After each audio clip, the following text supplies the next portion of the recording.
Alhamdulillahi ala ihsanih wa syukru lahu ala taufiqihi wa amtinani wa ashhadu an la ilaha illallah wahdahu la syarika lah ta'ziman li sya'nih wa ashhadu anna Muhammadan abduhu wa rasuluh ad-da'i ila ridwanihi sallallahu alaihi wa ala alihi wa ashabihi wa ikhwanihi.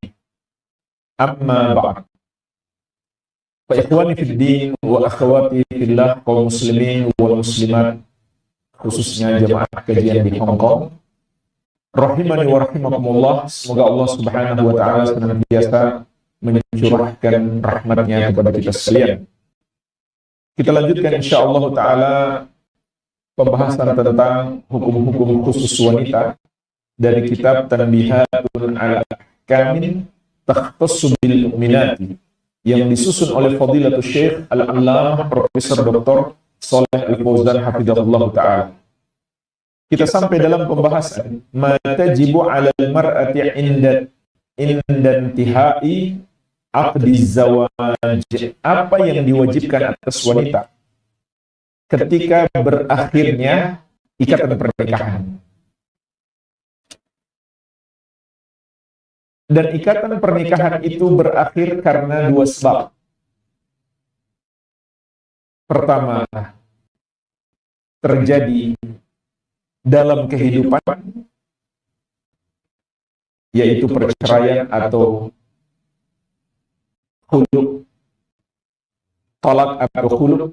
Kemudian yang kedua, perpisahan karena kematian. Maka masing-masing memiliki masa iddah. Masa iddah itu adalah masa seorang istri menunggu untuk melewati sejumlah waktu baru bisa menikah lagi dengan laki-laki lain. Kemudian bagi istri yang ditinggal wafat oleh suami ditambah lagi masa ihdad, sebagaimana akan kita terangkan insyaallah ta'ala. Baik. Jadi perpisahan antara suami istri itu ada dua macam. Pertama, perpisahan di masa hidup, yaitu mereka bercerai. Yang kedua, perpisahan karena seorang istri ditinggal wafat oleh suami.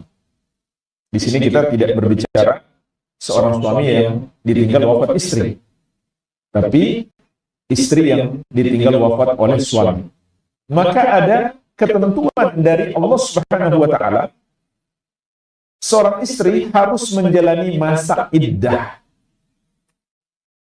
yaitu satu rentang waktu yang tidak membolehkan baginya untuk menikah. Kalau dia menikah, maka nikahnya tidak sah. Ditambah lagi masa ihdad bagi wanita yang ditinggal wafat oleh suami. Insyaallah ta'ala nanti akan kita terangkan. Dan hikmahnya sangat besar. Hikmah yang terbesar adalah untuk memastikan rahimnya itu tidak sedang hamil. Ini hikmah yang paling penting. Ketika terjadi perceraian atau seorang istri ditinggal wafat oleh suami, dia harus menjalani masa iddah untuk memastikan rahimnya tidak sedang hamil. Karena kalau dia segera menikah di masa iddah, bisa jadi akan tidak jelas anak yang dikandungnya itu adalah anak siapa, suaminya yang dulukah atau suaminya yang baru, sehingga menjadi tidak jelas nasab itu. Maka ini sangat berbahaya. Baik. Jadi hukumnya haram seorang wanita menikah dalam masa iddah dan nikahnya tidak sah. Dan iddah itu, kata Syekh, ada 4 macam. Yang pertama, iddah wanita hamil, yaitu wanita yang dicerai ketika hamil atau ditinggal wafat suami saat dia hamil, maka masa iddahnya adalah sampai dia melahirkan. Dan ini sama saja apakah talaknya baru sekali, 2 kali, atau 3 kali. Maka masa iddahnya sampai dia melahirkan.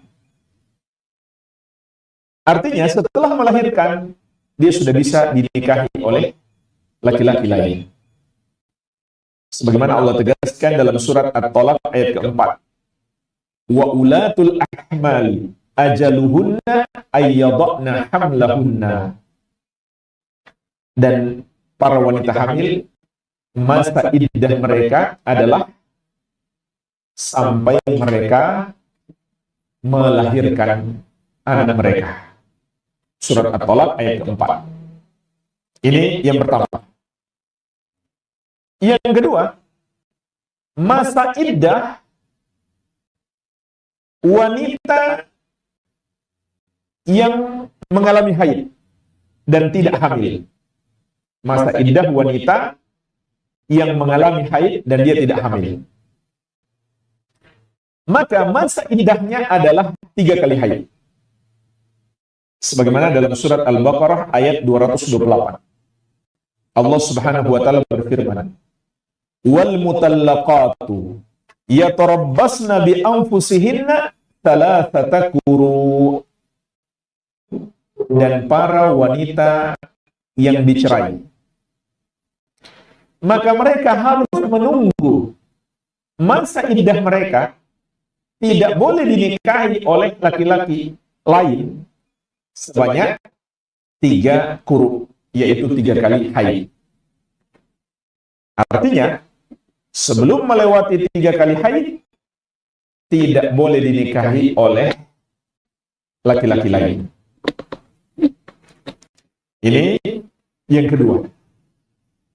Masa iddah wanita yang mengalami haid, maka ditunggu sampai 3 kali haid, barulah selesai masa iddahnya, sehingga dia bisa dinikahi oleh laki-laki lain. Nah, ini yang kedua. Yang ketiga, masa iddah wanita yang tidak haid. Masa iddah wanita yang tidak haid. Maka wanita yang tidak haid itu ada 2 macam. Pertama, wanita yang masih kecil sehingga dia belum haid. Yang kedua, wanita yang sudah tua, sudah menopause, sehingga dia tidak haid lagi. Maka, berapa lama masa iddah mereka? 3 bulan. Masa iddah mereka 3 bulan, sebagaimana dalam surat At-Talaq ayat keempat. Kata Allah Subhanahu wa taala, "Wallati ya'isna minal mahidhi min nisaikum in irtabtum fa iddatuhunna 3 ashhurin wallati lam yahid." Dan para wanita yang tidak lagi haid, apabila kalian ragu tentang masa iddah mereka, maka masa iddah mereka adalah selama 3 bulan. Begitu pula wanita yang belum haid.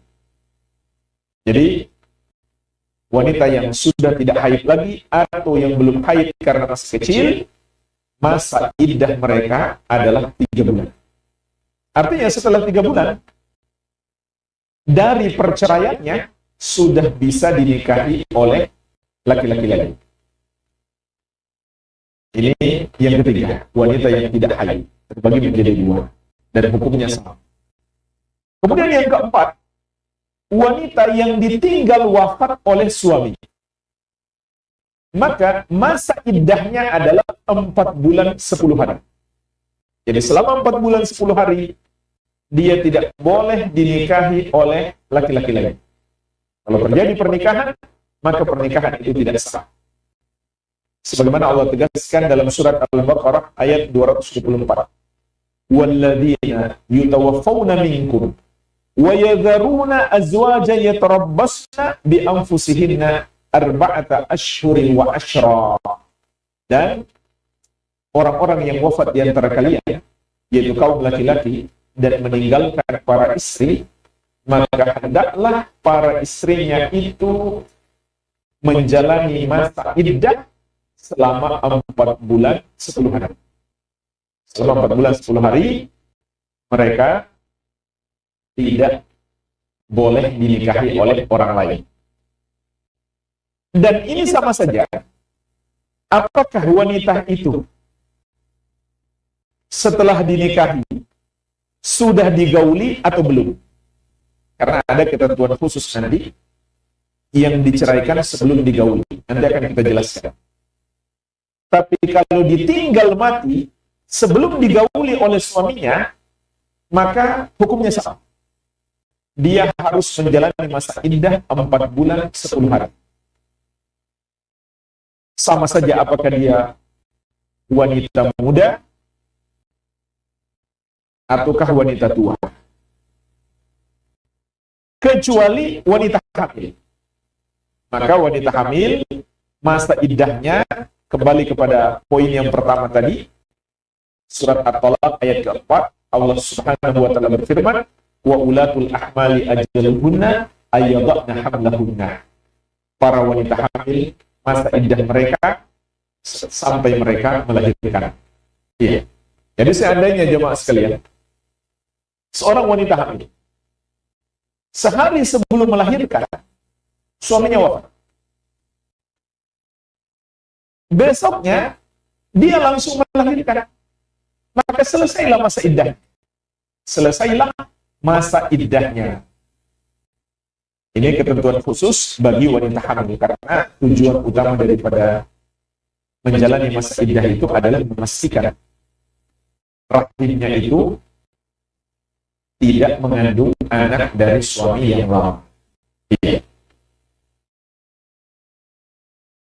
Baik, inilah jemaah sekalian 4 macam bentuk iddah, masa menunggu bagi wanita yang diceraikan atau ditinggal wafat oleh suami.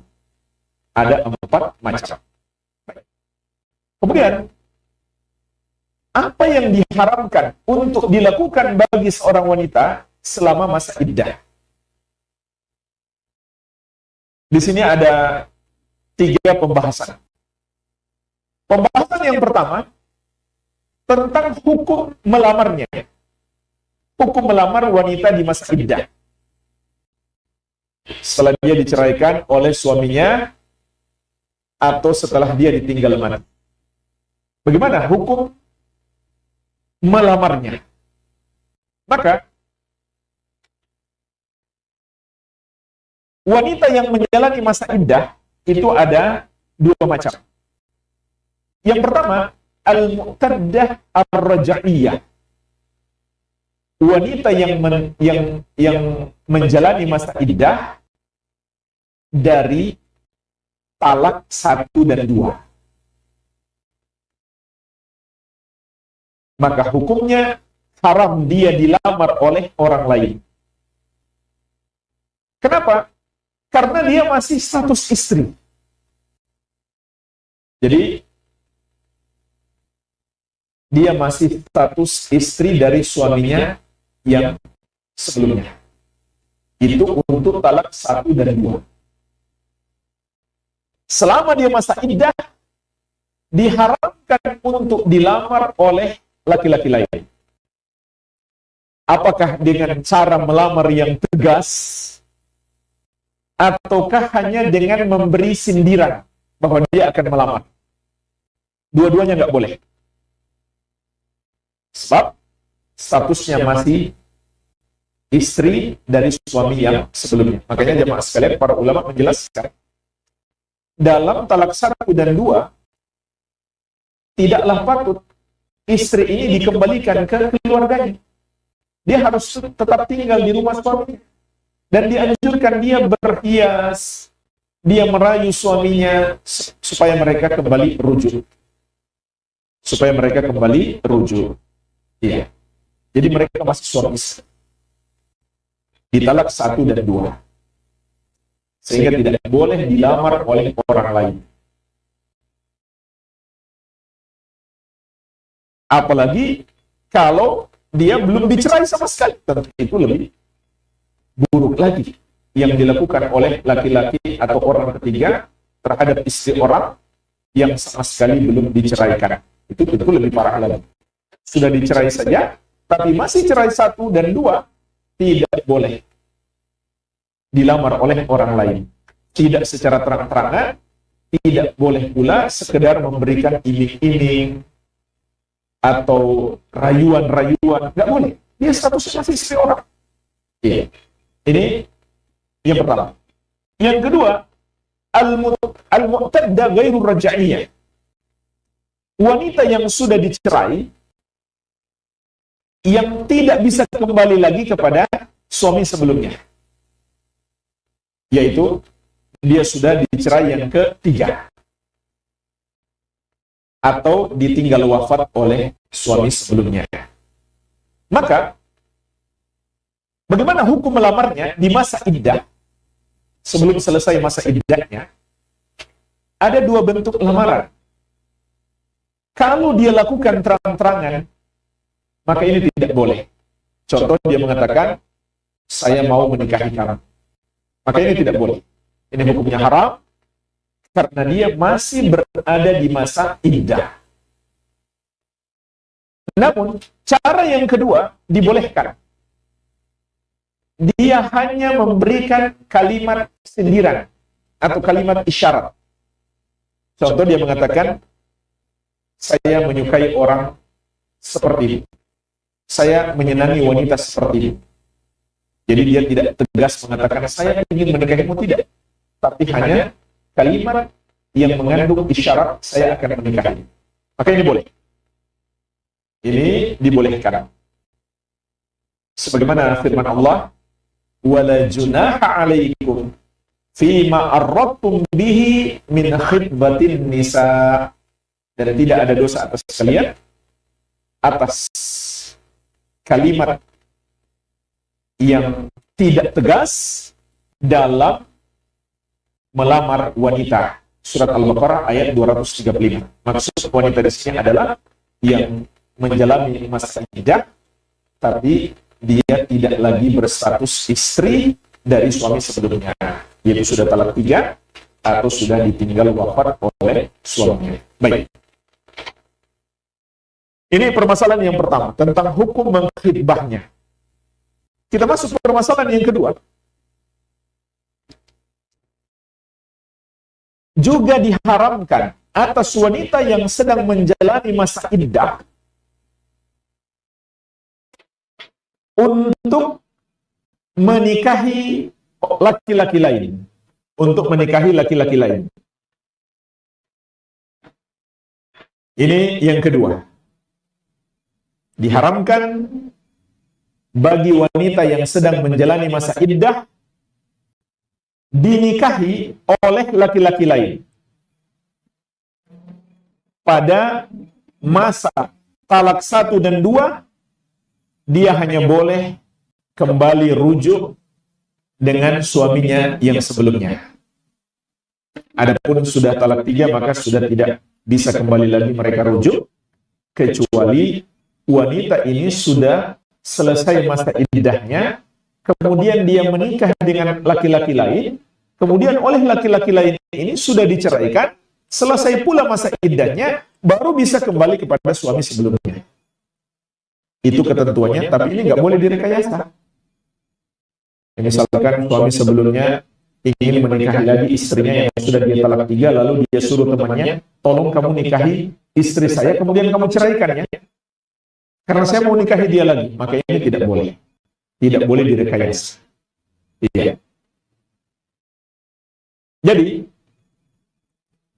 di masa talak 1 dan 2, di masa iddah, maka hanya suaminya yang berhak merujuknya kembali menjadi suami istri. Tidak boleh dia dinikahi oleh laki-laki lain.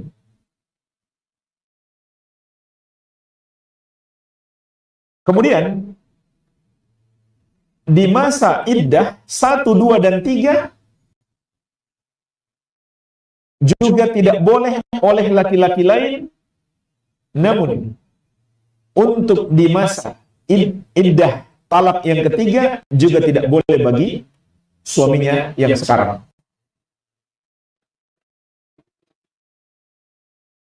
Dan hukum pernikahan oleh laki-laki selain suaminya di masa iddah 1 dan 2, yang ketiga sekalipun, hukumnya tidak sah. Hukumnya tidak sah. Karena Allah Subhanahu wa taala melarang hal tersebut, wala ta'zimu uqdatan nikah hatta yablugal kitabu ajaluhu. Hatta yablugal kitabu ajalahu. Janganlah kalian melakukan ikatan pernikahan sampai selesai masa iddahnya. Jadi pernikahan di dalam masa iddah hukumnya tidak sah. Imam Ibnu Katsir rahimahullah menyebutkan ini disepakati ulama, tidak ada perbedaan pendapat. Tidak ada perbedaan pendapat. Ulama sepakat tidak sah pernikahannya. Baik. Dan di sini ada faidah jemaah sekalian, ada 2 faidah disebutkan oleh Syekh. Faidah yang pertama, jika seorang wanita ditalak sebelum digauli oleh suaminya, jadi misalkan baru nikah, langsung ditalak oleh suaminya, belum sempat berhubungan suami istri, belum sempat terjadi jima, maka tidak ada masa iddah atas istrinya. Ini pengecualian. Ini pengecualian. Jadi, dia bisa langsung dinikahi oleh laki-laki lain. Tidak ada masa iddah atasnya. Sebagaimana Allah tegaskan dalam surat Al-Ahzab ayat 49.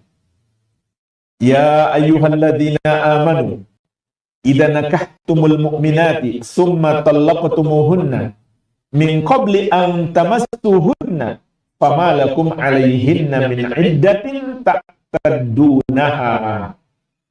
Wahai orang-orang yang beriman, apabila kalian menikahi para wanita yang beriman, kemudian kalian mentalak mereka sebelum kalian berhubungan suami istri dengan mereka, sebelum melakukan jima, maka tidak ada bagi kalian atas mereka masa iddah yang harus dijalani. Dan Imam Ibnu Katsir rahimahullah menyebutkan ini juga disepakati ulama, tidak ada perbedaan pendapat. Misalkan terjadi baru nikah ataupun sudah lama nikah, tapi dia belum pernah menggauli istrinya. Menggauli di sini maksudnya melakukan jima. Maka ketika dia dicerai, sebelum dia digauli, istrinya itu tidak harus menjalani masa iddah. Kecuali yang ditinggal mati. Tadi sudah kita sebutkan ya. Walaupun belum sempat digauli oleh suaminya, baru nikah misalkan suaminya wafat, maka dia tetap harus menjalani masa iddah 4 bulan 10 hari. Sebagaimana telah kita sebutkan tadi. Baik. Faidah yang kedua, dari poin pembahasan yang kedua, tentang wanita yang ditalak sebelum digauli oleh suaminya dan maharnya sudah ditentukan. Maka kewajiban sang suami hanyalah memberikan separuh dari maharnya. Apabila dia belum menggauli istrinya tersebut, langsung dia ceraikan. Tapi di sini bukan maksudnya kita mempermainkan nikah, tidak. Mungkin ada sebab-sebab yang mengharuskan dia menceraikan istrinya. Setelah nikah, kemudian ada satu permasalahan tertentu, belum sempat dia gauli, kemudian dia ceraikan. Nah, kalau dia sudah mengucapkan maharnya sekian, contoh, dia akan memberikan mahar 10 gram emas. Maka Kalau dia diceraikan, wanita itu diceraikan sebelum digauli, kewajibannya hanya memberikan separuh, yaitu 5 gram emas. Tapi kalau dia rela memberikan semuanya, ya nggak ada masalah. Tidak ada masalah. Iya. Dan ini bermakna, kalau dia sudah digauli, berarti dia harus serahkan semua mahar yang sudah ditentukan itu. Baik. Kemudian, apabila dia diceraikan sebelum digauli, dan maharnya belum ditentukan, dia baru nikah, dan maharnya belum disebut, maka dia tidak harus memberikan maharnya, tapi dianjurkan bagi laki-laki ini untuk memberikan sesuatu sebagai hadiah bagi wanita itu. Sebagaimana Allah sebutkan dalam surat Al-Baqarah ayat 236-237. La junaha alaikum in talaqtumun nisaa ma lam tamassuhunna aw taqridu lahunna fariidah. Tidak ada dosa atas kalian apabila kalian mentalak para wanita sebelum kalian menggauli mereka dan sebelum menentukan maharnya, maka tidak ada dosa bagi kalian untuk tidak memberikan mahar. Namun Allah perintahkan, wa matti'uhunna 'alal musi' qadaruhu wa 'alal muqtir qadaruhu. Berikanlah hadiah yang pantas kepada para wanita tersebut yang sudah ditalak sebelum digauli dan maharnya belum disebutkan. Sesuai dengan kemampuan seseorang. Yang kaya hendaklah dia berikan sepantasnya, yang miskin hendaklah dia berikan yang dia mampu. Mata ambil ma'ruf, satu pemberian yang wajar. Haqqan 'alal muhsinin, dan ini hak atas orang-orang yang berbuat baik. Ini pujian Allah, anjuran Allah untuk berbuat baik kepada wanita tersebut. Wa in talaqtumuhunna min qabli an tamassuhunna wa qad faradtum lahunna fariidah fanisfu ma faradtum. Namun apabila kalian mentalak istri-istri kalian sebelum kalian berhubungan suami istri dengan mereka dan kalian sudah menyebutkan maharnya, maka hendaklah kalian menyerahkan kepadanya separuh dari mahar itu.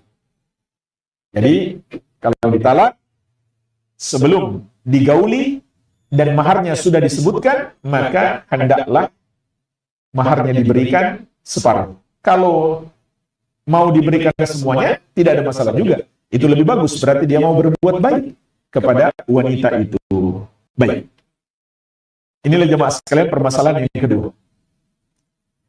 Masih tersisa permasalahan yang ketiga, tentang masalah ihdad. Ini sebagai penutup pembahasan kita di kesempatan ini. Masalah iddah sudah selesai, sekarang masalah ihdad. Apa masalah ihdad itu? Yaitu ketentuan khusus bagi para wanita yang ditinggal wafat oleh suaminya. Maka selama 4 bulan 10 hari, di samping mereka menjalani masa iddah, tidak boleh dinikahi oleh orang lain, mereka juga harus menjalani masa ihdad. Yaitu ada sejumlah perbuatan yang dilarang atas mereka untuk melakukannya. Syekh menyebutkan di sini ada 5. Jadi wanita yang ditinggal wafat oleh suami harus menjauhi 5 hal ini selama 4 bulan 10 hari. Yang pertama, at-tibu bi jami'i anwa'ihi. Wangi-wangian, parfum dan semisalnya dengan segala bentuknya. Itu dihindari. Semua yang harum, yang wangi itu dihindari. Kalau begitu termasuk sabun yang wangi, ketika dipakai akan menimbulkan wangi di tubuh seseorang. Begitu pula sabun cuci pakaian yang menyebabkan pakaiannya seperti menggunakan parfum, maka itu tidak boleh. Karena Rasulullah SAW mengatakan, wala tamas tertiban, janganlah seorang wanita yang ditinggal wafat oleh suaminya itu menggunakan parfum, menggunakan wangi-wangian. Ya. Dan tujuan utamanya adalah agar tidak ada laki-laki yang tertarik kepadanya. Tidak ada laki-laki yang tertarik kepadanya. Jadi, wangi-wangian apa saja? Ini yang pertama. Yang kedua, az-zinah fi badaniha. Perhiasan pada badannya. Perhiasan pada badannya. Seperti menggunakan inai, ya. Begitu pula celak atau bedak atau apa saja. Termasuk kuteks, ya. Yang biasa digunakan oleh wanita di tubuhnya, maka tidak boleh. Dan kuteks ini sudah pernah kita bahas juga, ya. Kalau di masa suci, wanita nggak boleh pakai kuteks. Kenapa? Karena itu menghalangi air wudhu. Tapi kalau di masa haid nggak ada masalah. Tapi dengan syarat, perhiasan-perhiasan wanita itu khusus untuk suami, bukan untuk laki-laki lain. Nah, ketika suami sudah wafat 4 bulan 10 hari, dia nggak boleh pergunakan perhiasan di tubuhnya. Apapun yang dapat memperindah tubuhnya. Kecuali kata Syekh, selak yang digunakan untuk pengobatan, bukan untuk perhiasan. Maka itu boleh karena terpaksa, itu pun hendaklah digunakan waktu malam saja, tidak di waktu siang yang membuat laki-laki lain mungkin bisa melihatnya. Iya. Ini yang kedua. Kemudian yang ketiga, at-tazayyun bi-thiyab al-mu'iddah liz-zina mimma suni'a liz-zina. Menggunakan pakaian yang biasa digunakan oleh para wanita sebagai perhiasan. Maksudnya kalau dia pakai pakaian itu dia tampil cantik. Maka ini nggak boleh. Selama menjalani masa ihdad 4 bulan 10 hari. Tidak boleh dia menggunakan pakaian yang indah, yang bagus dipandang oleh kaum laki-laki. Tidak dibolehkan. Yang keempat, lubsul huli bi jami' anwa'ihi hatta al-khatim. Hatta al-khatam.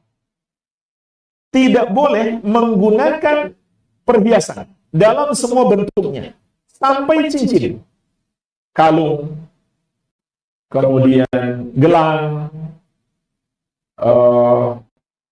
anting, nggak boleh. Tidak dibolehkan. Tidak boleh dia menggunakan perhiasan apapun selama menjalani masa iddah. Baik. Kemudian yang kelima, al-mabit fi ghairi manziliha alladhi tufiya zawjuha wa hiya fihi. Hendaklah dia, tidak boleh baginya bermalam di selain rumah suaminya yang padanya suaminya wafat. Wala tatahawwal anhu, dan tidak boleh dia pindah dari rumah itu illa bi udhrin syar'i, kecuali dengan udzur syar'i. Kecuali dengan udzur syar'i.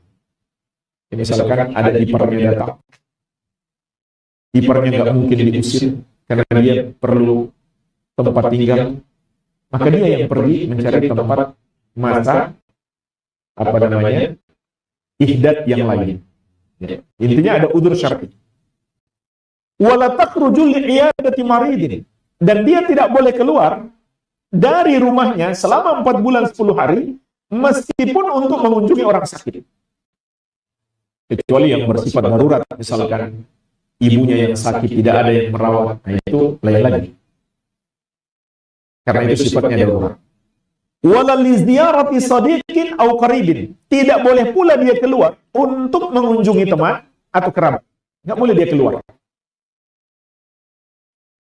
Kecuali untuk urusan darurat.